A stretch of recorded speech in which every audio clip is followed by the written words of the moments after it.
ಹೇಳಿ ಸಿನಿಮಾ ಇವತ್ತು ಪ್ರೇಕ್ಷಕರ ಜೊತೆ ಕೂತು ಸಿನಿಮಾ ನೋಡಿದ್ವಿ. ಸೊ ಅವತ್ತು ಹೇಗಿತ್ತು ಅಂತ ಅನುಭವ? ಪ್ರೇಕ್ಷಕರ ಜೊತೆ ಕೂತು ಸಿನಿಮಾ ಪ್ರೇಕ್ಷಕರ ಜೊತೆ ಕೂತು ಸಿನಿಮಾ ನೋಡೋ ಆ ಒಂದು ಎಕ್ಸ್ಪೀರಿಯನ್ಸೇ ಹೇಳೋಕ್ಕಾಗಲ್ಲ. ತುಂಬ ಚೆನ್ನಾಗಿದೆ. ಸ್ಪೆಷಲಿ ಫಸ್ಟ್ ಶೋ ಅಲ್ಲ, ನಾವು ಪೂರ್ತಿ ಕಂಪ್ಲೀಟ್ ಸಿನಿಮಾ ಫಸ್ಟ್ ಟೈಮ್ ನೋಡ್ತಾ ಇದ್ದೀವಿ. ಖುಷಿ ಆಗಿದೆ. ಸೊ ಸಿನಿಮಾ ನೋಡಿದಾರಲ್ಲ, ಸಿನಿಮಾ ಬಗ್ಗೆ ಹೊಗಳ್ತಿದ್ದೀರಿ, ನಿಮ್ಮ ಅಭಿನಯದ ಬಗ್ಗೆ ಹೌದು ಖುಷಿ ಆಗುತ್ತೆ. ಇವಾಗ ಸಿನಿಮಾದ ಬಗ್ಗೆ ಚೆನ್ನಾಗಿದೆ ಅಥವಾ ಚೆನ್ನಾಗಿಲ್ಲ ಅದನ್ನು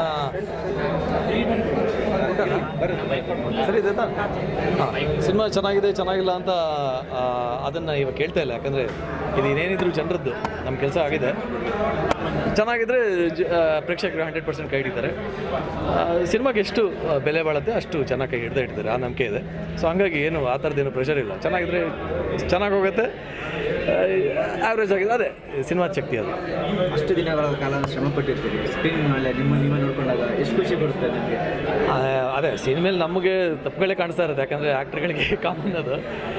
ಖುಷಿನೂ ಆಗುತ್ತೆ ಕೆಲವೊಂದು ಸೀನ್ಗಳು ಚೆನ್ನಾಗಿ ಬಂದಾಗ, ಕೆಲವೊಂದು ಜಾಗಗಳು, ಕೆಲವೊಂದೇನೋ ಲೈಟಿಂಗು ಫ್ರೇಮು ಚೆನ್ನಾಗಿ ವರ್ಕ್ ಆದಾಗ ಖುಷಿ ಕೊಡುತ್ತೆ. ಯಾಕೆಂದರೆ ಕನ್ನಡದಲ್ಲಿ ಕಂಟೆಂಟ್ ಒಳ್ಳೊಳ್ಳೆ ಕಂಟೆಂಟ್ ಸಿನಿಮಾ ಬರ್ತಿಲ್ಲ ಅಂತ ಹೇಳ್ತಾರೆ. ಒಳ್ಳೆ ಕಂಟೆಂಟ್ ಇರ್ತಕ್ಕಂಥ ಸಿನಿಮಾ ಜಿಗಲ್ಲ. ಅಂದರೆ ನಮ್ಮ ಪ್ರೇಕ್ಷಕರಿಗೆ ಏನು ಹೇಳ್ತೀರಾ? ಅದೇ ಇದೊಂದು ಕ್ಯಾರೆಕ್ಟರ್ ಡ್ರಿವನ್ ಸಿನಿಮಾ. ಒಂದು ಪಾತ್ರ ಏನೋ ನಿಮ್ಮ ಒಂದು ಗೋಲ್ ಇರುತ್ತೆ, ಒಂದು ರಾಂಗ್ ರೂಟ್ ಹಿಡಿಯೋದ್ರಿಂದ ಬದುಕು ಏನೇನೆಲ್ಲ ತಿರುವು ತೊಗೊಳುತ್ತೆ ಅನ್ನೋದು ಒಂದು ಕ್ಯಾರೆಕ್ಟರ್ ಡ್ರಿವನ್ ಪಾತ್ರ. ಆಮೇಲೆ ಜೊತೆಗೆ ಮಾಸ್ ಸಿನಿಮಾ ಅಂತ ಬರೀ ಮಾಸ್ ಎಲಿಮೆಂಟ್ಗಳನ್ನ ಅಷ್ಟೇ ಇಟ್ಕೊಂಡಿಲ್ಲ, ಒಂದು ಒಳ್ಳೆ ಸ್ಟ್ರಾಂಗ್ ಕಂಟೆಂಟು, ಲಾಜಿಕಲ್ ಟ್ವಿಸ್ಟ್ಗಳು ಅಥವಾ ಲಾಜಿಕಲ್ ಎಂಡು ಜನಕ್ಕೆ ಇಷ್ಟ ಆಗುತ್ತೆ. ಯಾಕಂದರೆ ಸುದೀಪ್ ಸರು, ದರ್ಶನ್ ಸರು 4 ಜನ 20 ಜನ ಕೊಡಿದ್ರೆ ಅದು ಬಿಲೀವಬಲ್. ನಾವು ನೋಡಿದ್ದೀವಿ ಅವ್ರನ್ನ ಆ ಥರ. ನಾವು ಮಾಡುವಾಗ ಒಳ್ಳೆ ಕಂಟೆಂಟ್ ಕೊಡಬೇಕು, ಜೊತೆಗೆ ಒಳ್ಳೆ ಕತೆ ಹೇಳಬೇಕು. ಕಮರ್ಷಿಯಲ್ ಆಗಿ ಹೇಳೋದ್ರ ಜೊತೆಗೆ ಒಳ್ಳೆ ಕತೆ ಹೇಳಿದಾಗ ಜನಕ್ಕೆ ಇಷ್ಟ ಆಗುತ್ತೆ. ಸೊ ಆ ಥರದೊಂದು ಪ್ರಯತ್ನ ಆಗಿದೆ.